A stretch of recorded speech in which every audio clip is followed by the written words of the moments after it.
Hello, everyone, and welcome to Kinda Sound Radio. You're here with me, your host, Juliette Bryant, and this is Transformative Health. And today I am very honoured to have someone who I think is an absolutely amazing woman. She's really, I think, set great what's the word I'm looking for? Great precedents in the world of dowsing, in the world of megalithic research. And it's lovely to see a woman in that front. So I have with me, she's a research author, second generation master dowser, Maria Wheatley. Welcome to the show. Hi, thanks for having me. It's great to be here. Maria, I'd like to talk about a few things today. I mean, I could talk to you for days and days and days with the knowledge that you have. You know, it's incredible what you're spreading out there, the information. And I've been blessed to hear you talk many times. What I want to talk about today is something that's going on in Stonehenge currently, what they're trying to push through with this bulldozing underneath Stonehenge, and your views on this, what I think is an atrocity. It is because it's really down to, according to English heritage, the reason why they want a tunnel at Stonehenge is because of the noise levels.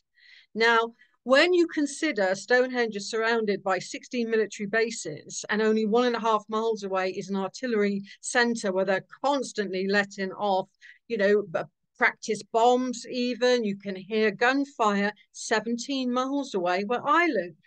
So I don't think it's a noise issue. Personally, I feel it's a control issue. Once English Heritage have the two tracks that remain free for people to camp on with their caravans, to put their cars on so they don't have to pay the 19 or so pounds to get in, then English Heritage and the National Trust, under their new title of Historic England, will control that entire environment. So I feel it's got more to do with the land ownership than it has to do with noise and car levels. What do you think would be the, in my mind, if you bulldoze underneath Stonehenge, you're affecting the energetics of the land, you're affecting the energetics of the site, you're really affecting the structural kind of coherence. What do you think about that? Well, in ancient China, for example, I got taught as part of my teaching on dowsing by a Chinese geomant called Mike Chan. Mike Chan lived in Hong Kong. He was an expert, a family expert. And he often said, if you cut off anything or redevelop that area, and this is where the A303 runs, then you amplitate a dragon current. And it's not just like one current. If you imagine you've got a major current and that's the artery and you've got lots of veins feeding into that, you've broken that system. But more than that, this is more about, as well as the energies of which, I'm very au fait at Stonehenge. I could go in there blindfold and show you around. It's about the ancestors that are sleeping there as well. Mm. Just to the southwest, on the axis line of Stonehenge, you have the ancestors still in the ground. They're in situ. Their artifacts were taken because they contained gold and precious metal and beautiful amber and jet artifacts. But there they are, still sleeping. So I think it's about disturbing the ancestors within the land as well as the energetics of the land. And you've made some interesting discoveries more recently, haven't you, at Stonehenge? I've made quite a few as well in the wider kind of megalithic world from ancient Egypt to Stonehenge as well. One of the things that really got me going on Stonehenge, but nearly 10 years ago now, was I found a woman in the landscape in the largest long barrow in Northwest Europe. And normally, long barrows, for those that don't know what a long barrow is, it's a Neolithic communal burial site where for places like West Kennet, which is reconstructed near Avebury, that long barrow contained up to 34 people. So this largest mound, it dwarfs West Kennet. And I thought, wow, this is going to contain hundreds of people of the Stonehenge environs. And it didn't. It contained just No. one woman alone. So that Wow. led me to question, well, who is this person? And that took me to Cambridge University, and I got to photograph and look and be around this skull. And then I discovered she had a long skull like this. And that led me to develop uh, techniques of, finding out research notes and things when I was studying at Oxford to really uncover the history of this long lost civilization. And that led me to more discoveries besides. But it also allowed me to glimpse into the feminine side of Stonehenge, the long lost lunar alignments there, how women would have interacted with the stones in the Neolithic period of stage one of Stonehenge. And at Stonehenge, that blessed me to also discover the music of the earth.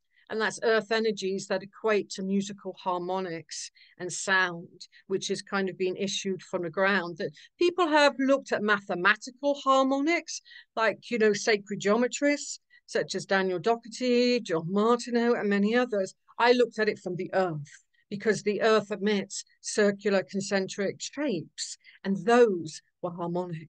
So could you hear the sounds from the stones? I don't think we can, but what I discovered about the long skulled people in the Neolithic about 5,500 years ago is their ear placement was different to ours. If you imagine, well, you can't see mine's under a mop of hair, but theirs was about here. Okay, so And kind of there. also, the amazing thing was that the anthropologists, so this is it's from a report, claimed that their inner ear bone structure was different. So I handed that to a doctor I know that works at A&E in a London department. She's an angel to there. She really is. And she said, this can't be right, Maria. She said, it can't be right. And I said, but what if it was? What if it was? And she said, well, they would hear different frequencies. And Yeah. so I think they could hear the different frequencies. Now, for instance, Pythagoras, he discovered the music of the spheres, the musical harmonics of the heavens above by the different rotations of the planets. And legend has he could hear those harmonics. Mm. But Kepler, that studied the music of the spheres after Pythagoras in the Renaissance era, he said the soul could hear the music of the spheres. So what I like to think is as we're walking in particular manners around ancient sites in harmony with that harmonic, our soul can hear Gaia's music. I think, I love that because I can hear, not always, but when I tune in, I can hear the harmonics of the plants. And that's only happened over the last few years, but it's been amazing having that awakening of that sense within me. And it's not so much that I can hear it as I would hear the stereo playing, but it is this inner hearing. It's almost like it's coming from that, like you said, from the soul, this deeper knowing of the sound that I'm hearing. So that's a really beautiful thing, that sound is actually filling our soul. Oh, for example, if where to stand to experience something amazing at Stonehenge is what I discovered was you have the sarsen stone circle with all the lintels on, and there was original 30. Lots of it got removed, but that's the outer circle of sarsen stone, inside of which originally you had a bluestone circle. So you've got that gap in between, and you can still see it clearly within the entrance area of stone 30 and 31. If you need maps, that's where you would stand. And that relates to the major third. And the major third is what Christians use in cathedrals and mantras because it will raise your kind of emotional awareness. So Mm. the years ago, prior to the 20th century, if I said, alongside Mozart, are you going to play in A flat? I would in the audience know, oh, that's the key of the grave. This is going to be sad. They knew the musical tones. We've lost that because we tend to standardize the way that we tune things. But back in the day, they knew exactly which musical key was relevant. And that's what I think was going on at Stonehenge. That major third was being used. And at other sites, you have what's called the perfect fourth. And that's a beautiful kind of feminine tone as well. So I think particular areas within stone sites were designated male and female, not because of the shape of the stones, which can do that, but because it represents the feminine power within. Wow. Would you say, talking about this divine kind of masculine, divine feminine, What site would you say really in this country really embodies that divine feminine harmonic?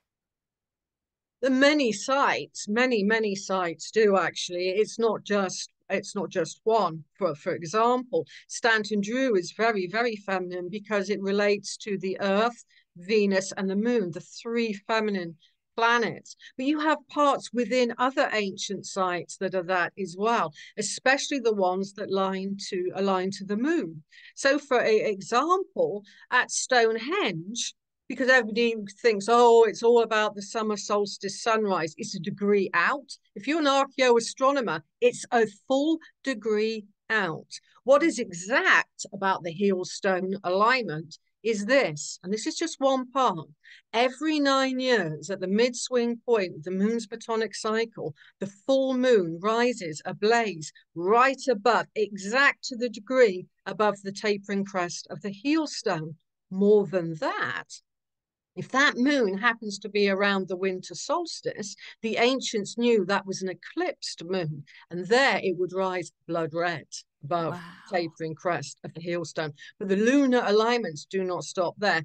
At Stonehenge, you have what's called the Greater Trilithon. Imagine that you're stood in the horseshoe shape of these massive trilithons, which are two stones with a stone on top. That's a stone setting called a trilithon. But the Greater Trilithon had a little window box above the rest of the standing stones, a bit like that, because it was bigger. It was 25 feet tall, and the others were around 20, 22, 23. So it stood with its lintel there.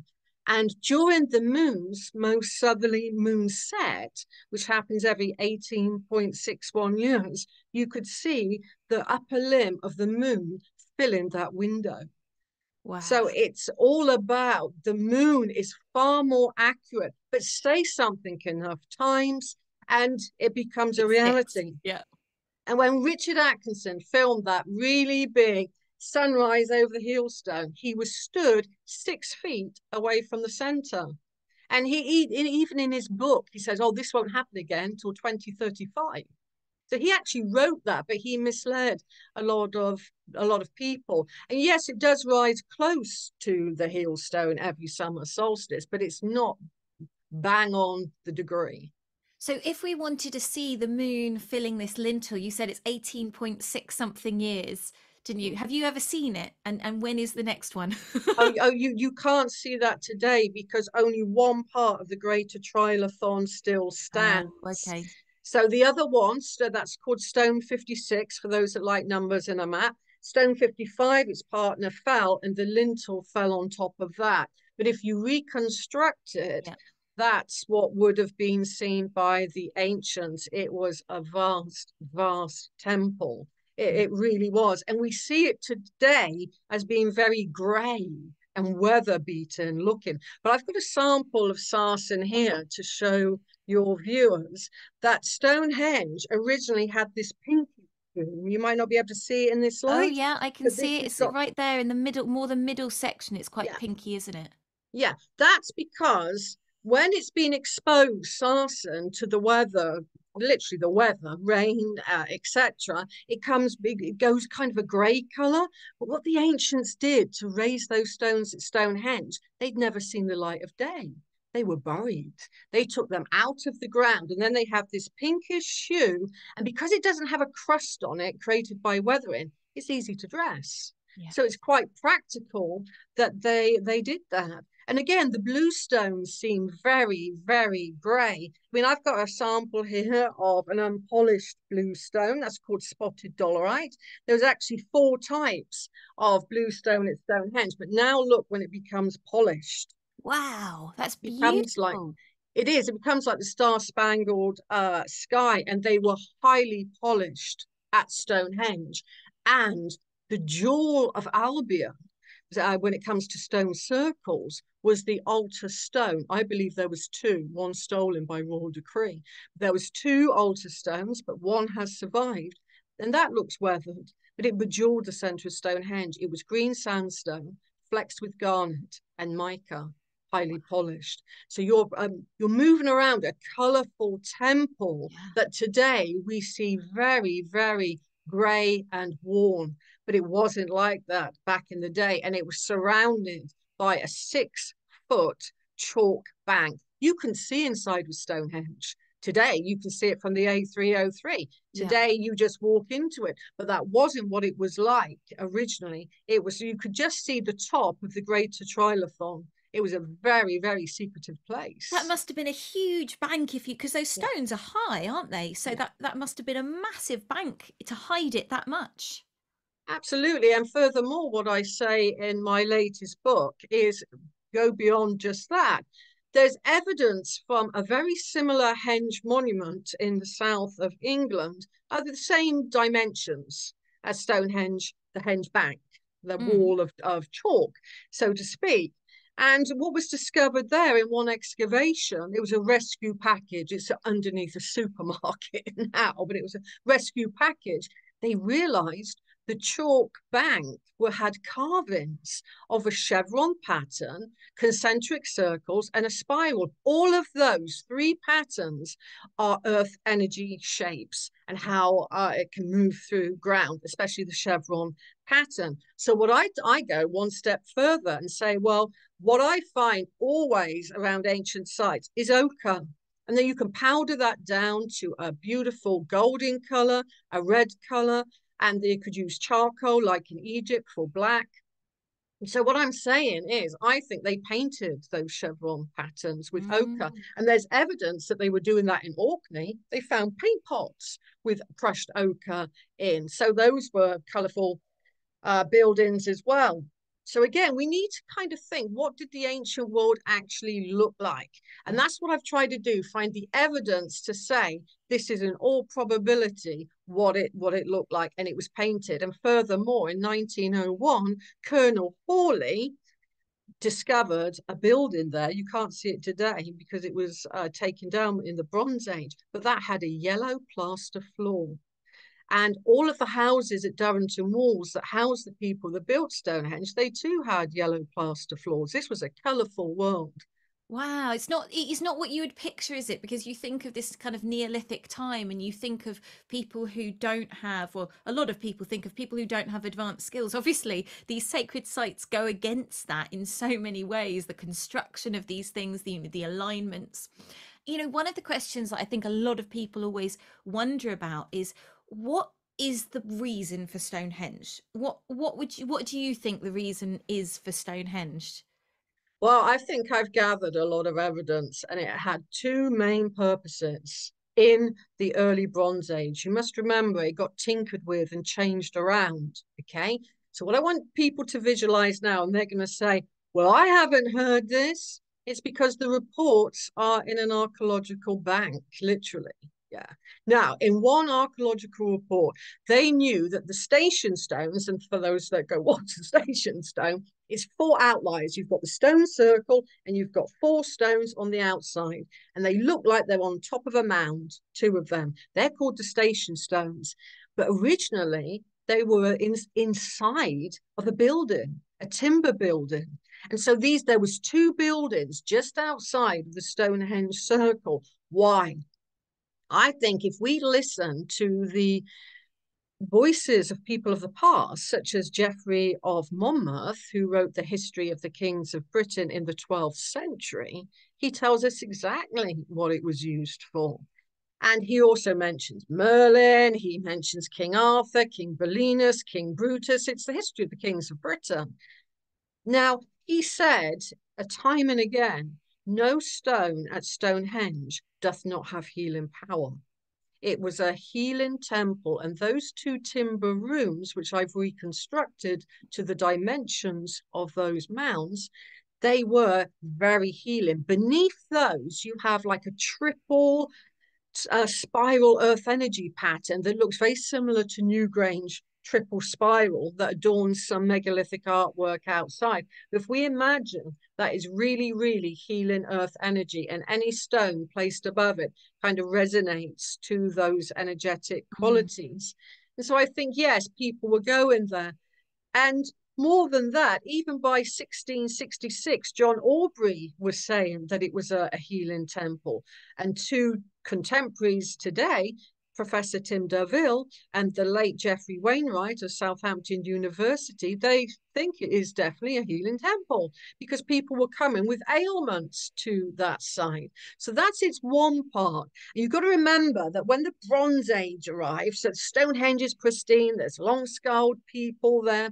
And by 2500 BC, you had a really big immigration of what's called the beaker culture from Europe. And the beaker culture were really tall. They were really tall and robust. They started to change Stonehenge. They destroyed those healing temples, took out some of the blue stones and reset them. But if we go back to the long skulled version, Mm. the second thing that I think Stonehenge was being used for was as an oracle site, because the other classical writers of the 1600s were saying, for instance, that there was a goddess stone that could reply to you. And that's the altar stone, is what they were describing, or the altar stones, because there's evidence one was stolen. And I think it was an oracle center as well. I followed the work of Dr. Don Robbins for many, many years because I really liked his style with what's called the Dragon Project, looking into acoustic properties of stone circles and many other things besides.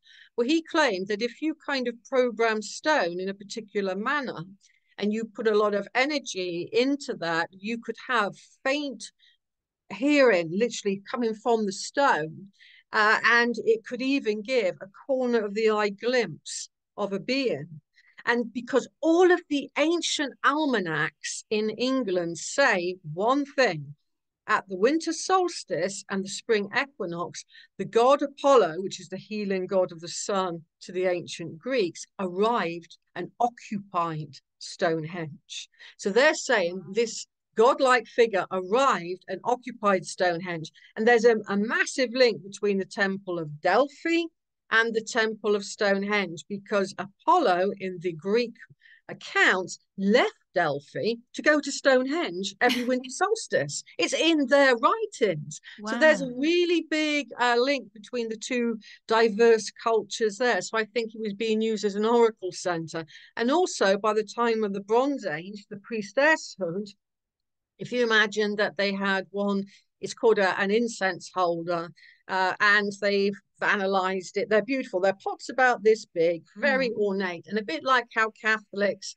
swing a censer Yes. in a church and the incense pours out. They were using opiates. So at Stonehenge, there was a lot of opiate intake by the priesthood, because it's all being analysed, Yeah. through what substance did these incense holders hold. So I think they were very, coming up, Their and senses were heightened. yeah, and they were kind of understanding the nuances that can manifest there. So with the you said the beaker culture, they changed the stones around and they kind of obviously changed how it was working. Do you think it can still work in that healing way? Do you think the energy, even though it's been moved, is still there from the earth? Obviously you said there's this triple spiral pattern underneath those standing the what were they called? Sorry, the Station station stones. stones. Mm. So with those station stones, with that triple spiral, is that energy still there? And do you think Oh, people can yeah. get that from it? Oh, absolutely. I mean, you can take a stone away, but you can't take the earth energy away, because No. those earth energies are permanent and they have been monitored for over 80 years. And you've got a very similar pattern by the heel stone as well, which is a triple spiral. The ancients considered that type of geospiral, as it's called in Taoist terms, to be highly, highly important. And when I take people to these areas and just say, how are you feeling? I don't associate anything with them. Yeah. What you tell me what's going on.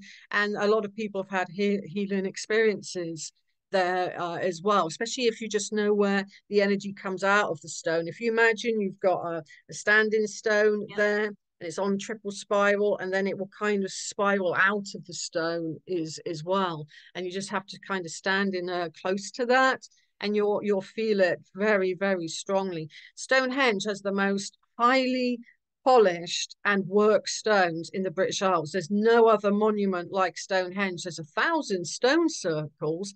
So I feel that they were really programming those stones. And you can always tell in dowsing if a woman has charged that stone or if a man has. Oh, It's how called a can you tell bionic that? charge. Well, it was going back to the 70s because in my dowsing archive that I've inherited from my late father, I've got the works of quite a few master dowsers, one of whom is Tom Lethbridge. And Tom Lethbridge was a Cambridge Don. He was a good archaeologist. He found very controversial finds that are still controversial to this day. But he used dowsing to identify male and female skulls. So he was looking to understand, well, if I pick up a stone and I've held it for long enough, then you leave a transient male charge in Yeah. that. But if you hammer it, he found with a lot of work, you are putting in your bionic charge and your energy into that stone. So I've analysed every single remaining stone at Stonehenge, Avebury, and elsewhere who charged it. And it was women that were working those stones as much as men. In all of the pictures of English heritage, you see men pounding the Yeah. stones, but the entrance is male, female, with a female lintel on top of that as well. So there's that side that's unseen, and that charges the entire area with that energy. So did you find a pattern that it was kind of, I know you said male, female, and then female on the top. Did that replicate round it? So there was a balance, this balance between the masculine and feminine, or did it not work like that? No, well, you don't know because there's so many stones missing for Okay. one. I mean, if it Yeah. was in pristine, you'd be able to analyze that. But for example, on the holiest of holies, on the inside of Stonehenge, and I'll talk about a magical stone there in a moment, then they were done by women. Mm, The center of Stonehenge was quite feminine. But again, where we've been spoon fed, it's about the sun, it's about the solar. The women have become lost to mm. time. And even a top archaeologist called Francis Priors, he's analyzed how they have been worked through laser studies and a lot more. And he said it was a different culture. He calls it a different culture. Oh, they were different from the outside stones. So I think the inside stones were highly feminine, and one was renowned for healing. Well, two were really renowned for healing. In a way, to me, that makes sense that the outer ones were more masculine and the inner more feminine, because when I think of the divine masculine and divine feminine, the divine masculine's role is to hold that outer space so that the women can go into the center and do the work and drop in and become those channels of the earth and that kind of goddess energy. But the women can't do that if the external space isn't held by the men. We have to have both the masculine and the feminine together. So when you said that, that brought up that image of the men protecting the space so the women could truly go into that aligned state of channeling and receiving.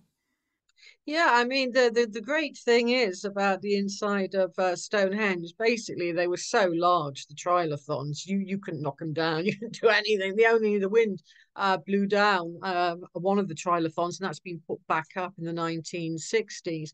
But at one of the stone where you're it literally be the first one as you enter the complex. Again, it's stone 51 and 52 for any geek like me out there. And it's a beautiful stone setting. And on the outer side of that stone, meaning the inside faces towards the center, the outside faces away, it has a 2 foot hole that went inside of it. You could put your whole hand inside of that stone. And it was, again, from my legacy archives, I have the curator's notes, who was a curator at Stonehenge for 25 years. He was widely respected and honoured. Everybody knew him. So he's invited to all the archaeological digs. He was invited everywhere. And he said that that stone, even in a drought, would fill with water in that hole. And he said you turn your back and suddenly it'd be full. You siphon it out. And he said, and the water would come. And word got around that it could heal eczema and a few other ailments beside. So people used to queue by it. And the Ministry of Works, which was a government department prior to English Heritage and the National Trust, didn't want that. They started to write it out of all of the kind of books because there's only a few references to it by this custodian. So it's Mm, easy to eradicate. Do you see what I mean? mm. It's not like on social media now, it's everywhere all at once. And they decided to plug it up with plastic and concrete. So we have lost that healing water, which could have been analysed with time Mm. moving on. So that was just one stone alone at Stonehenge. And the other very intriguing stone is opposite. So you're now going to the opposite side of the trilithons. And when I tell people this, they say, no, that you couldn't do that at Stonehenge. But yes, you could. And I give you references to where I got that information from. You could sit inside of a stone. You could sit inside of stone 60. And if you go in onto the internet, you'll see a really beautiful photograph of a family and a dog inside of that stone. Yeah. So you could enter that stone. And it was very unusual. I've got the before and afters. But again, what did Richard Atkinson do in the 1960s? He wanted it to be pulled right straight. It started to crack because the bottom is hollow. And that's why you see a huge concrete plug put into that stone now. A lot of people say, why has that got all that concrete in? Because it's blocked off that energy. And that was so healing. And its Mm. partner, because it's a trilithon at the center, its partner has two spine ridges going down it, carved out, which archaeologists say, oh, it was a mistake. Nothing's a mistake at the world's most iconic Mm. stone circle, and everything in the ancient world had meaning. Nothing was by chance. And I've always called those spine stones because they're at human height. Now, that stone is 23 feet high, but the spines only go to an average person's height. And if you put your spine against that, you can feel like your chakras becoming more balanced.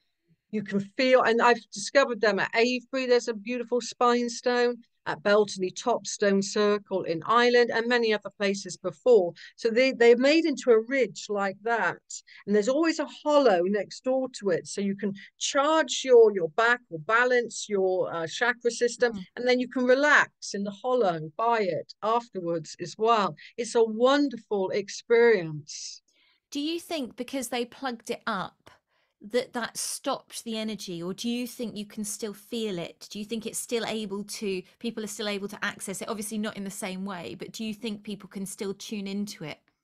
Yeah, I think, especially with all the underground water at ancient sites in very deep aquifers that generate that beautiful spiral pattern, which is far stronger than an earth current. Hamish Miller noticed that it can make an earth current go off into another direction. It is very strong. And so that water is holding all that memory. So we just have to tap back in to that memory field, and then we can interact with it. But the spine stones are amazing. Even the security guards, they know me. They let me do my own thing if I go there in the morning. They'll just wave and call me Maria and come over here. But well, prior to really knowing them very well, I was with a group, and you're not supposed to touch the stones at Stonehenge. And I was saying, feel the heat come out of these power points along the ridge of the spine stone. And so we were all doing that. So we're in a little queue and we're having our turn, so to speak, and feeling the warmth on a cold morning. It's really amazing. And the security guard came over and said, "What are you doing? Are you touching the stone?" And I said, "No." I said, "We're feeling the heat generated." His eyes sort of went up in the air like that. And so he said, "Okay, then where is it?" And he took his glove off. And I said, "You tell me." You just go like that up the ridge. And he went, "Oh my God, I'm feeling heat. I'm feeling Wow. heat." And each time I go there now, they leave the English Heritage Guide alone and they all follow me around. They think, Amazing. like, I want to go to Stonehenge with you. I think I would learn so much more. We're going to just take a little short break to hear a Kate Bush song, and we're going to play Strange Phenomena. I thought that was quite appropriate for the strange phenomena we've been talking about. So we'll be back with you in a moment after Kate Bush. Enjoy.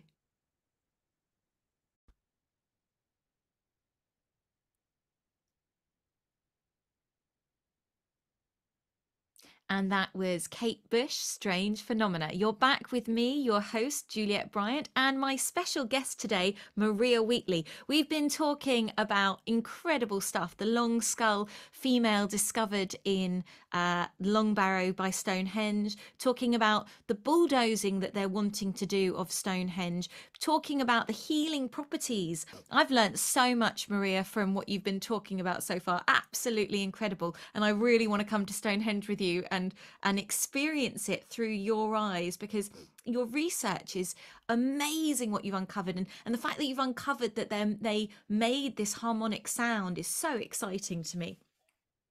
What I'd like to talk about now is you said that there's been a discovery that's been known about of a male shaman that's in the museum in Devizes, but you've also found that there was a female shaman. Exactly. So if you imagine we're in the Bronze Age now, around about sort of 2000 BC, and there was found by some early archaeologists, they're called antiquarians, but they're basically an early archaeologist, and they would dig in and they found this elaborate burial. We say elaborate because it had lots of bones with holes in it that were on the bottom of a kind of fringed cloak, and it belonged to a man. It was on the man. There was a woman by him, and some of her bones and artifacts fell down. So it's a bit of a kind of jigsaw. You had to put them back together. And of course, everybody overlooked the woman. They only focused on the man. Oh, she was his wife. And that's all that was ever written about those few words. That's all that was ever said, which I think is disgraceful. But she had artifacts. She had a jet amulet. She had amber, and she had what's called an awl, and that's like a needle. They both had needles, and in that era, they were highly tattooed. It's believed now, probably sleeves like they had in Anatolia. So the sleeve is not a modern day thing. It's copying from the Neolithic.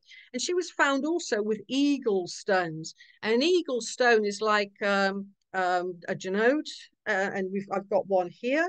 That's an eagle stone, for example. And these were renowned to be magical for childbirth. And so Ah, she had lots of these. So I think she was probably a midwife, healer, and she had these amulets, and she was renowned as a healer in her own right. So we again, we've overlooked things. Shockingly, it wasn't until 2017, and that's relatively recently, that a really amazing Viking burial on the island of Birka near Sweden was classified as a male because he had an axe, he had a sword, he had a spear, etc. And he was buried with a retainer burial of a stallion and a mare on a huge bed. And it was questioned by some women, well, it looks like a female pelvis to me. And they were saying, no, no, no, this is a male warrior burial. And with DNA testing, it turned out to be a female. So again, we're overlooking that. And that inspired me to find all of the shaman and shaman women in the area, and it inspired me to find the shield maidens of the ancient world as well. And the shield maidens had artifacts that were a little bit kind of more slender to hold because hands are different between male and female, obviously, and they would have had an arrowhead like this. This is a Bronze Age arrowhead, probably from a feminine grave.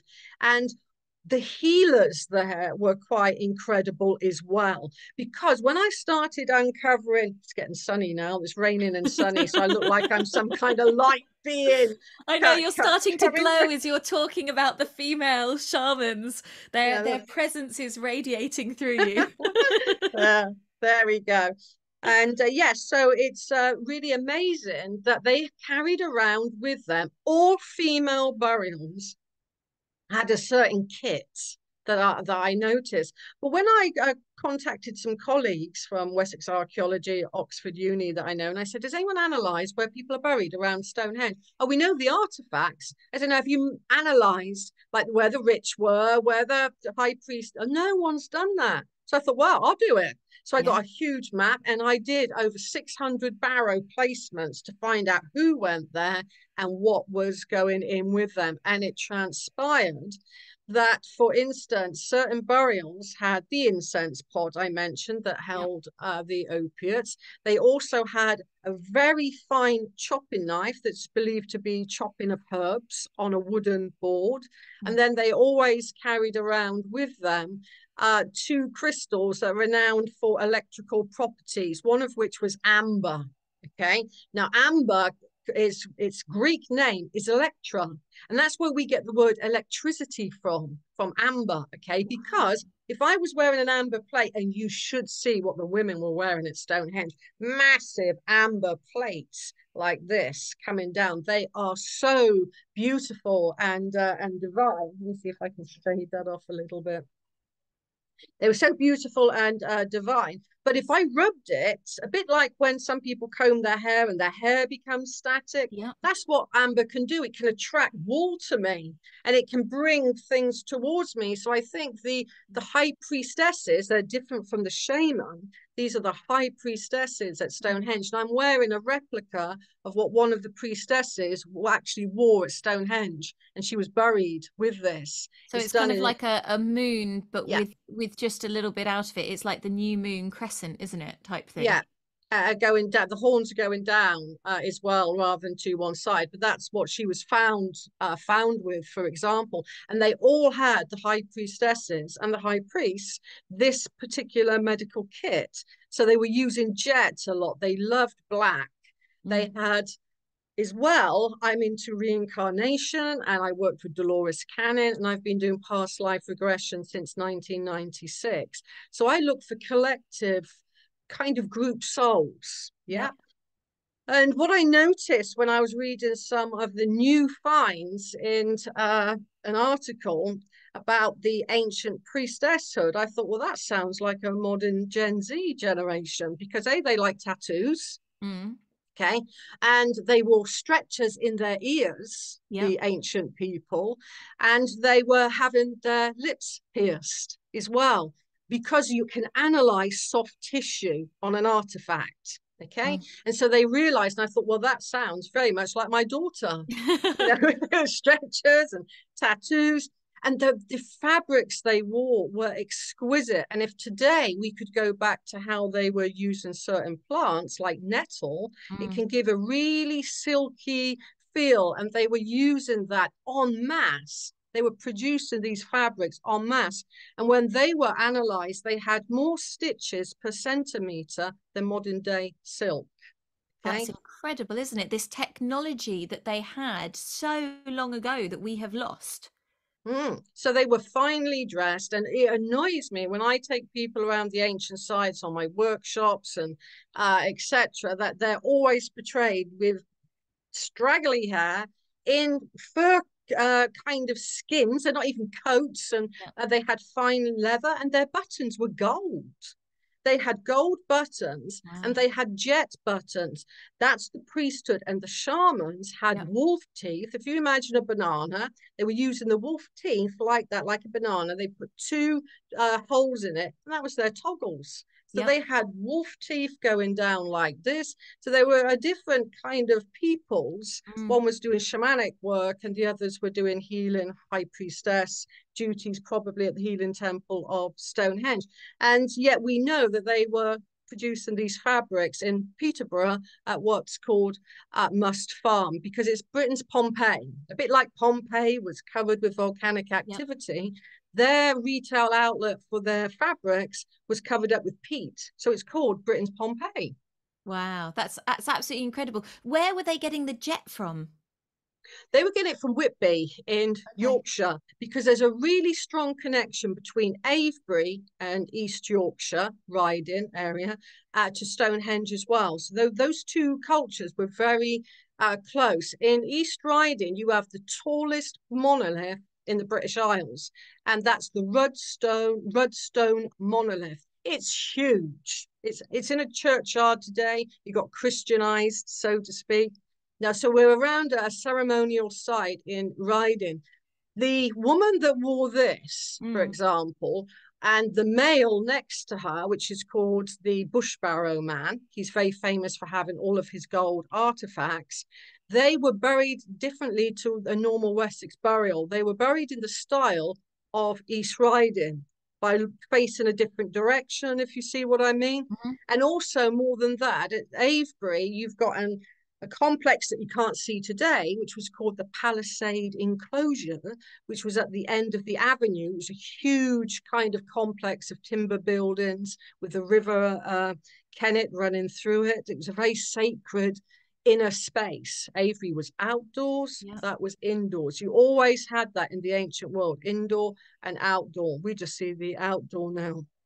And what was found about 4 years ago now by Josh Pollard and Mark Gillens, they're the Avebury archaeologists, was gruststone, Grus, gruststone, was carried all the way from East Riding and placed into the timber holes of Avebury's palisade enclosure.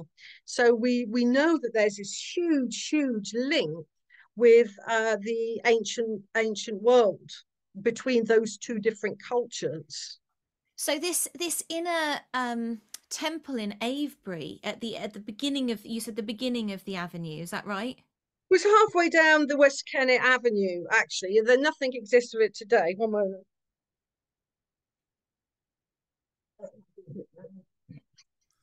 So with this, what do you think the purpose of that was? Do you think again it was a kind of healing space that people could retreat into after they'd experienced the stones, or It's very interesting because if you go to Orkney, where there was more stone available, that could be easily made into building material, you had the Ring of Brodgar, the Stones of Stoness, Maze Howe, and the inner areas, the inner temple space. And you get that at Stonehenge. I described the two temples of the Station Stone, and you get that at Avebury. Now, I think it could be looking at the earth energy analysis that I've done there, which is controversial. And a lot of people may say no, no, no. Some may say yes, yes, yes. Interestingly, it's a mixture of two different types of earth energy, one of which is healing, but one that can enhance our mental activity and our kind of capacity to learn. So I think okay, some of them were like maybe a training ground for yeah. healers.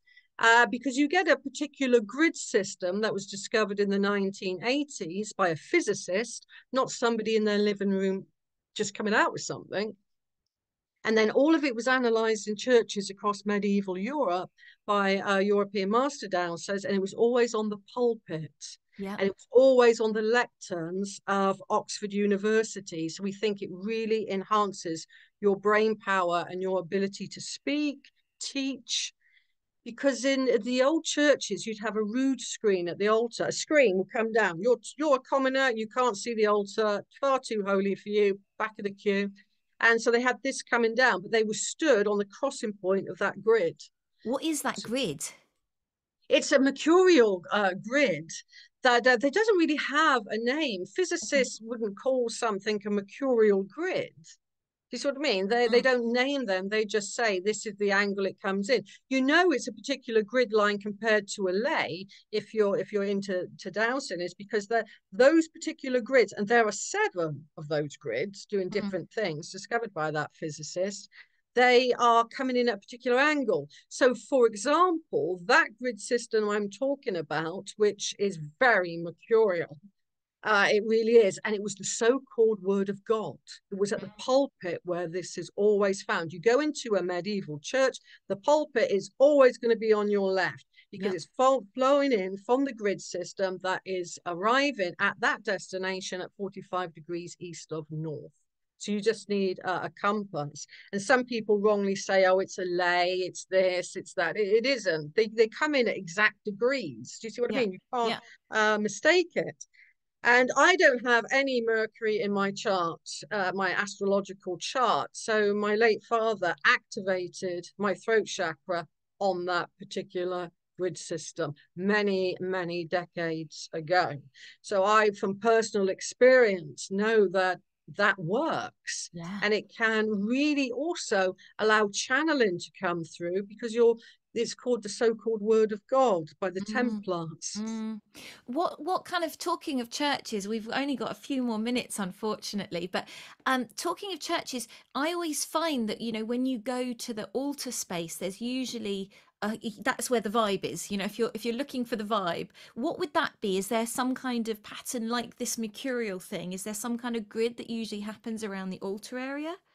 It depends, if you're stood at the eastern end of the church, you've got that particular grid system coming in, and then you have just the last step where the altar is placed on is raised, Yeah. normally in medieval period. That's where you have another grid system coming in, but more than that, you have what's called, it's a Christian term, an altar spiral. And so that will bring your consciousness up. And if you're in Europe, they used another type of earth energy glyph. But here in England, we look for a spiral. So it's like a thumbprint more than a circular Okay. spiral. And that will lift your consciousness up to a much, much more higher level. It's incredible that all of these things are imprinted and hidden uh, right in front of us. All these ways that we can access these higher levels of consciousness, this greater awareness, and there's so many secrets that have been known for so long but hidden from most of us. Mm. And the thing is, if you're in the Avebury area, anyone in the Avebury area, and you want to see a really good Masonic sign telling you this is where the energy is, because they hide things in plain view. Well, they're not even hiding. Is if you go to the church at Broad Hinton, it's called St. Vincent's. It's got a masculine earth current flowing down it. But the holiest of holies, on this time on the right hand side, you've got the dividers of the Masons saying this is our church, and you've got it's so steeped in symbolism. But more than that, that grid system I'm talking Mm. about, that is where you have a stone spiral pulpit taking you to the top where you oversee the entire congregation. And Wow. that's very, very, very powerful. And I've worked with some kids that I'm dyslexic. I've worked with friends' children and autistic kids, and they get off on that. They will start to open up a little bit more. Yeah. And it is an amazing thing. And so I think that can be used in the future, hopefully, in these types of centres to enhance our children's capacity to learn better. I would love to talk to you more on another show about this, about these grids and these different things and how we could work with them for these ways. So we'll have to save that for another show because we're coming to the end of this one. In a minute, we're going to play out with a Stevie Nicks song, Rhiannon. But before that, if people want to get in touch with you, Maria, and they want to find out more, what's the best way that they can reach you? Yeah, I've got a few websites. My teaching platform from like my professional dancing courses. I do a weekend one every year at Avebury. It's great fun. That can be found at esotericcollege.com. And you can take all of my courses to a diploma level. I'm recognised by the Association of Distant Learning Colleges UK. Or for my workshops, I'll be doing the Song of the Earth at Woodhenge this year and looking at various places at Glastonbury for grids, actually at Glastonbury. Then go to my sort of tour website. That's the Avebury, Avebury, the aveburyexperience.co.uk, or simply go for mariawheatley.uk, and that's my landing page for all of my other sites anyway. And you've got a conference. I was lucky enough to speak at it last year, which was wonderful. I really enjoyed being part of it. This year, when is your conference again? Yeah, that's Mysterious Universe UK. That's going to be held at the Corn Exchange in Devizes on the 21st, the 20th and the 21st. It's a weekend work conference where on the day one, we have great speakers like Juliette and many others.